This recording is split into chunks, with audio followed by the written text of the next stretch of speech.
வணக்கம் சிஸ்டர். வணக்கம். ஓம் சாந்தி. ஓம் சாந்தி.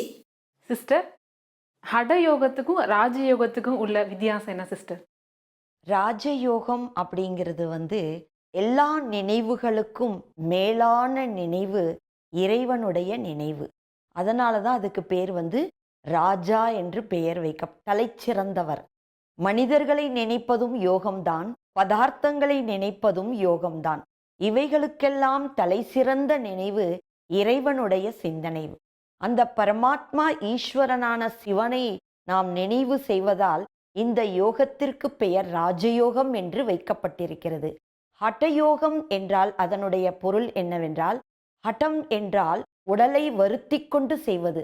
ஒற்றை காலில் நின்று தவம் செய்வது, நீரின் மீது நின்று தவம் செய்வது, நெருப்பின் மீது நின்று தவம் செய்வது, தன் உடலை வருத்தி கொண்டு தவம் செய்வதற்கு பெயர்தான் ஹடயோகம். ஹடயோகத்தில் உடலை வருத்தினால் மனதை நிலைநிறுத்த முடியும் என்ற கோட்பாடோடு அவர்கள் செய்கிறார்கள். ஆனால் அது தவறான கோட்பாடாகும். இயல்பான முறையில், எளிமையான முறையில் நாம் மனதை ஒருநிலைப்படுத்தி இறைவனை உள்ளன்போடு நினைவு செய்வதற்கு பெயர்தான் ராஜயோகமாகும். ரொம்ப தெளிவான விளக்கம் கொடுத்தீங்க சிஸ்டர்.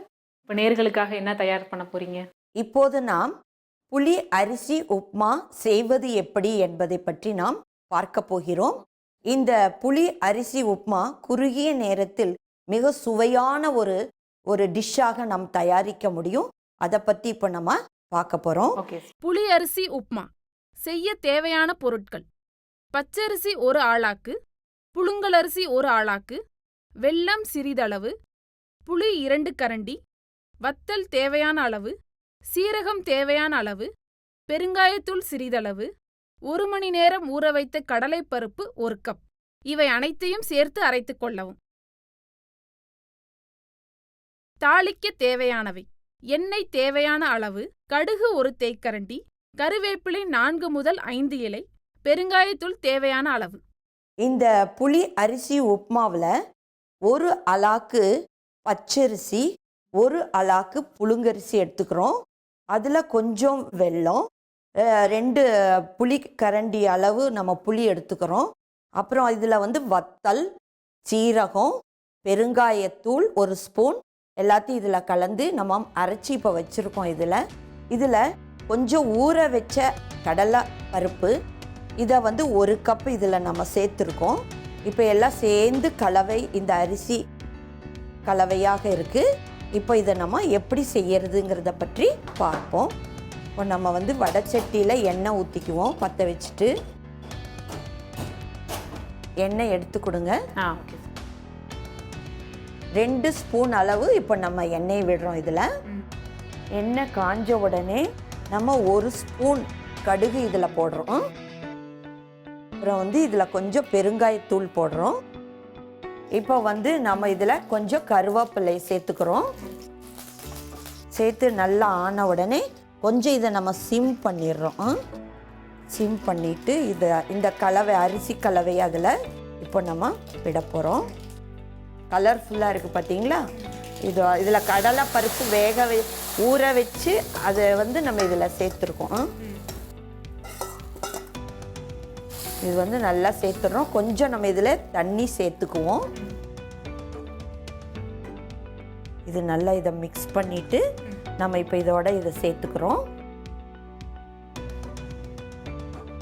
இப்போ பார்த்தீங்கன்னா கொஞ்சம் அப்படியே கெட்டி ஆகிட்டே வருது பாருங்கள். இது அப்படியே கைவிடாமல் இப்படி கிண்டிக்கிட்டே இருக்கணும். கையே எடுக்கக்கூடாது. எடுத்தீங்கன்னா கட்டி கட்டி ஆயிரும். இன்னி கொஞ்சம் தண்ணி கொடுங்க. இதில் ஊற்றுங்க. கடலைப்பருப்பு எவ்வளோ நேரம் ஊறணும் சிஸ்டர்? கடலைப்பருப்பு குறைஞ்சபட்சம் 1 மணி நேரமாவது ஊறினா தான் அது இதில் உங்களுக்கு சேர்ந்து வரும். மாவோடு சேர்ந்து இணைஞ்சு வரும்போது சாப்பிட்றதுக்கு நமக்கு ருசியானதாகவும் இருக்கும். இந்த பதார்த்தத்தை நம்ம ஆரோக்கியமாக நம்ம செய்கிறோம். இதில் எந்த விதமான மசாலா ஐட்டங்களோ அதிகமான எண்ணெயோ இல்லாததுனால, இது பருப்புகளும் அரிசியும் செய்கிறதுனால உடலுக்கும் ஆரோக்கியமான ஒரு பதார்த்தமாகும். இன்னொன்று இறைவனுடைய சிந்தனையில் செய்யும்போது அதனுடைய வலிமையும் இதோட இணையும் போதும் இன்னும் நம்மளுக்கு நல்ல ஆரோக்கியத்தை கொடுக்கறது. இன்னொரு விஷயம் நம்ம என்னன்னா நல்லா தெரிஞ்சுக்கணும், இது கைவிடாம கிண்டிக்கிட்டே இருக்கணும். அப்பதான் அது அந்த பக்குவத்துக்கு ஈஸியா நம்ம கொண்டு வர முடியும். சிஸ்டர் இதை பார்க்கும் போதே சட்னி மாதிரி தான் இருக்கு. இதுக்கு சைடிஷ் என்ன சிஸ்டர்? இதுக்கு வந்து நம்ம என்ன வச்சுக்கலாம்னா கேப்சிகம் அல்லது பச்சை காய்கறிகள் அதை வந்து கட் பண்ணி நம்ம லெமன் விட்டு உப்பு போட்டு கலந்துட்டு சைடு டிஷ்ஷாக அதை வச்சுக்கலாம், ரொம்ப டேஸ்ட்டாக இருக்கும். அல்லது தயிர் பச்சடி பண்ணி பூந்தி போட்டு தயிர் பச்சடி பண்ணி சைட் டிஷ்ஷாக வச்சுக்கிட்டோம்னா இன்னும் அதுக்கு சுவை கூட்டுறதா இருக்கும், நல்லா இருக்கும். அல்லது நம்ம அப்படியே கூட சாப்பிடலாம். ஏன்னா இதுலேயே உங்களுக்கு வந்து புளி, காரம், வெல்லம், இனிப்பு, அறுசுவைகளும் இதோட கலந்துடுறதுனால அப்படியே சாப்பிட்றதுக்கும் நம்மளுக்கு ஒன்றும் பிரச்சனை இல்லை. ட்ராவலில் நம்ம கொண்டு போகிறதுக்கும் இது ஈஸி. உங்களுக்கு சைடில் உங்களுக்கு ஒன்றும் தேவையில்லை. சிஸ்டர் இப்போ அதுக்கு அறுசுவை புளி அரிசி உப்புமான்னு சொல்லலாங்களா? சொல்லலாமே, தாராளமாக சொல்லலாம். ஏன்னா இதில் இனிப்பு, புளிப்பு, காரம், உப்பு எல்லாமே கலந்துருக்கு. அப்படிங்கும்போது தாராளமாக இதுக்கு வந்து அறுசுவை உணவுன்னு சொல்லலாம். நம்ம உணவு அப்படிங்கிறது வந்து நம்ம உடலுக்கு எப்படியோ அதே போல தான் மனசுக்கு உணவு எது அப்படின்னா எண்ணங்கள். எப்படி நம்ம கெட்டுப்போன பொருளை உடலுக்கு போட மாட்டோமோ அதே போல மனசுக்கும் என்ன பண்ணக்கூடாது, கெட்ட எண்ணங்கள், வீண் எண்ணங்கள், தேவையற்ற எண்ணங்கள் உருவாகும் போது அந்த மனம் என்ன ஆயிடுறது, பலகீனமாயிடுறது, கெட்டு போயிடுறது. அதனால தான் மன சோர்வு இன்னைக்கு ஈஸியாக வந்துடுது, களைப்பு வருது, மன அழுத்தங்கள் ஏற்படுறது. இன்னைக்கு டாக்டர்ஸ் எல்லாம் சொல்கிறாங்க, கண்டுபிடிச்சிருக்காங்க 90% இன்னைக்கு எல்லார்கிட்டேயும் வந்து ஸ்ட்ரெஸ் அதிகமாயிட்டே இருக்கு. அதனால வந்து மனசை வந்து நீங்கள் என்ன பண்ணிக்கோங்க, ரிலாக்ஸாக வச்சுக்கோங்க.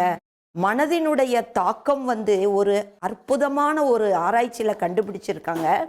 நம்முடைய மனதினுடைய தாக்கம் நமக்கு மட்டும் தாக்குறது இல்லை, உலகத்தையும் தாக்குகிறது. அதை மட்டுமல்லாமல் அண்ட சராசரத்து வரைக்கும் அதனுடைய தாக்கம் ஏற்படுதுன்னு கண்டுபிடிச்சிருக்காங்க. ஸோ இன்னைக்கு உலகம் இந்த அளவுக்கு தாழ்வான நிலை, தமோ நிலை அடைஞ்சதுக்கு காரணமே என்னன்னா மனிதனுடைய மனோநிலை எண்ணங்களால தான். சிஸ்டர் கொஞ்சம் இதில் எண்ணெய் ஊற்றுங்க சிஸ்டர். போதுங்களா சிஸ்டர்? போதும். இது கொஞ்சம் கெட்டி கொடுக்க ஆரம்பிச்சிருச்சு. இப்போது கெட்டி கொடுக்கும்போது நம்ம கொஞ்சம் கொஞ்சமாக இதில் எண்ணெயை விட்டு இந்த மாதிரி கிண்டிக்கிட்டே இருக்கணும். எந்த ஆயில் வேணால் இதில் யூஸ் பண்ணிக்கலாங்களா சார்? இல்லை, இந்த ரீஃபைண்ட் ஆயில் மட்டும் தான் ஊற்றணும். நல்லெண்ணெய் இதெல்லாம் ஊற்றுனீங்கன்னு வச்சுக்கோங்க, இதனுடைய சுவையை அதை தடுத்துரும். அதனால் இதில் வந்து தேங்காய் எண்ணெயோ நல்லெண்ணெயோ எதுவும் யூஸ் பண்ணக்கூடாது. ரீஃபைண்ட் ஆயில் மட்டும்தான் இதுக்கு யூஸ் பண்ணணும். பார்த்தீங்களா, நல்லா கெட்டி ஆகிட்டு வருது. இது கிண்ட கிண்ட வந்து அடி பிடிக்கும். அடி பிடிக்காத அளவுக்கு நம்ம என்ன பண்ணணும்னா பக்குவமாக அதை கிண்டிக்கிட்டே வரணும். ஆயில் ஊற்றி ஆயில் ஊற்றட்டுங்களா சார்? கொஞ்சம் ஊற்றுங்க, அப்போ தான் அடி பிடிக்காது. கொஞ்சமாக ஒரு ஸ்பூன் ஊற்றுங்க. போதும். இது கொஞ்சம் டைம் எடுக்கும். ஆனால் இது என்ன அப்படின்னா, இந்த பதார்த்தம் என்னென்னா மெயினாக வந்து ட்ராவலில் போகிறவங்க, நம்ம ராஜயோகத்தில் பார்த்திங்கன்னா நம்ம கையால் சமைச்சு சாப்பிடணும். அப்போ அதுதான் ஆரோக்கியம் நினச்சிட்டு நாங்களே செஞ்சு தான் வெளியூருக்கு போனாலும் செஞ்சு கொண்டு போவோம். ட்ராவலிங் டைமில் கொண்டு போகலான்னு சொல்கிறீங்க, இது எவ்வளோ நேரம் தாங்குங்க சார்? இது தாராளமாக 2 நாள் வரைக்கும் நல்லா இருக்கும், ஒன்றுமே ஆகாது. அதனால் நீங்கள் வந்து இது வந்து பொதுவாக ட்ராவலில் போகிறவங்கெல்லாம் இது செய்து கொண்டு போவோம். ஏன்னா இதில் வந்து புளி சேர்த்துறோம், வெல்லம் சேர்த்துறோம், ஆயில் நல்லா சேர்த்துறதுனால பக்குவம் அடைஞ்சதுனால இது அவ்வளோ சீக்கிரம் கெடாது. இது சுத்தமான எண்ணெய், சுத்தமான அரிசி, எல்லாம் சுத்தமான பொருள்களில் நம்ம செய்கிறோம் இல்லையா, அதனால் நம்மளுக்கு இது எந்த கெடுதியும் ஏற்படுத்தாது நம்மளுக்கு. இப்படி நீங்கள் கிண்டிகிட்டே இருக்கும்போது என்ன பண்ணணும்னா லேசாக இப்படி தொட்டு பார்க்கணும். பார்த்தீங்களா, கையில் ஒட்டுது பார்த்தீங்களா, இப்படி ஒட்டக்கூடாது. ஓகே, ஒட்டாமல் இருந்ததுன்னா தான் அது ரெடி ஆயிடுச்சின்னு அர்த்தம். இப்போ நம்ம என்ன பண்ணுறோம், அடுப்பை கொஞ்சம் சிம்மில் வச்சுக்கிறோம். சிஸ்டர், இது இப்போ நீங்கள் இதை உப்புமா மாதிரி செய்கிறீங்க, இதை தோசையாகவும் செஞ்சு சாப்பிட்லாங்களா? இது வந்து நம்ம தண்ணியாக கரைச்சிட்டோம்னா தோசையாகவும் ஊற்றிக்கலாம். அது வந்து உங்களுக்கு அப்படியே ஃப்ரெஷ்ஷாக உடனடியாக சாப்பிட்றதுக்கு அது நல்லாயிருக்கும். அது நம்ம ட்ராவல்க்கெல்லாம் கொண்டு போக முடியாது. அதனால் இப்போது ரெடியாக சாப்பிட்டா அது சீக்கிரம் 1 செகண்டில் செய்துடலாம் தோசைன்னா. இப்போது நல்லா பக்குவம் அடைஞ்சிட்டே வருது. இது ஆதி காலத்துல எல்லாம் வந்து விவசாயிகள் வந்து அரிசிக்களி, கம்புக்களி, கேப்பக்களி, இந்த மாதிரி களி ஐட்டங்கள் தான் சாப்பிட்டுட்டு விவசாயம் செய்ய, வெயில் மழைன்னு பார்க்காம விவசாயம் செய்வாங்க. ஏன்னா இதுதான் வந்து இந்த ஐட்டங்கள் வந்து ஆரோக்கியமான உணவு, சத்தான ஆகாரம் நினச்சி அவங்க இப்படி தான் அவங்கெல்லாம் சாப்பிடுவாங்க. சிஸ்டர், இந்த உப்புமா எந்த ஊரில் ஃபேமஸுங்க சிஸ்டர்? இது வந்து ஆந்திராவில் ஃபேமஸ். இதுக்கு பேர் புலுசு பிண்டின்னு சொல்லுவாங்க. ஸோ ஆந்திராவில் ஃபேமஸ் இது. அவங்க ஊரில் பார்த்திங்கன்னா கலாக்காய், மாகாணி கிழங்கு இப்படியெல்லாம் அங்கே கிடைக்கும். அதெல்லாம் வந்து உப்பு தண்ணி, கார தண்ணியில் ஊற போட்டு வச்சுருப்பாங்க. அதுக்கு அவங்க வந்து தெலுங்கில் ஊட்டன்னு சொல்லுவாங்க. அது இதோட வச்சு சாப்பிட்டோம்னா அது இன்னும் சுவையாக இருக்கும்.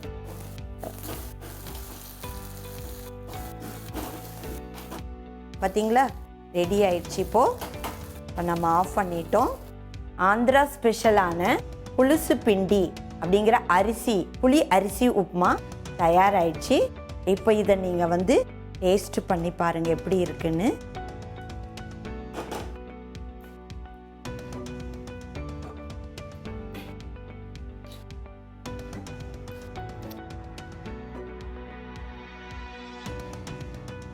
ரொம்ப பிரமாதமாக அற்புதமாக பண்ணியிருக்கீங்க சிஸ்டர். அறுசுவை கலந்த இந்த உப்புமா ரொம்ப சுவையாக பண்ணியிருக்கீங்க சிஸ்டர்.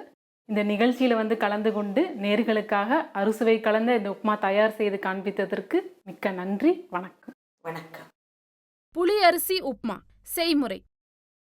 கடாயில் 2 தேய்க்கரண்டி எண்ணெய் ஊற்றி, எண்ணெய் சூடானவுடன் கடுகு, பெருங்காயத்தூள் மற்றும் கறிவேப்பிலை போட்டு வதக்கவும். பின் அரைத்து வைத்த பொருட்களை கடாயில் ஊற்றி தேவையான அளவு நீர் ஊற்றி கிண்டவும். கெட்டித்தன்மை வரும் வரை சிறிதளவு எண்ணெய் விட்டு கிண்டிக்கொண்டே இருக்கவும். கெட்டியாக வந்தவுடன் அடுப்பை அணைத்து விடவும். இப்போது ஆந்திரா ஸ்பெஷல் புளியரிசி உப்மா தயார். என்ன நேயர்களே, இன்னைக்கு நிகழ்ச்சியை பார்த்தீங்களா? சகோதரி அவர்கள் மிக அருமையான சுவையான புளி அரிசி உப்புமா இன்னைக்கு நமக்கு தயார் செஞ்சு காமிச்சாங்க. அவங்க சொன்ன ஒவ்வொரு டிப்ஸையும் ஃபாலோ பண்ணி நீங்களும் உங்கள் வீட்டில் இதை தயார் பண்ணி பாருங்கள். இந்த நிகழ்ச்சி இதோடு நிறைவு பெறுகிறது. மீண்டும் மற்றொரு நிகழ்ச்சியில் உங்களை சந்திக்கிறேன். நன்றி, வணக்கம்.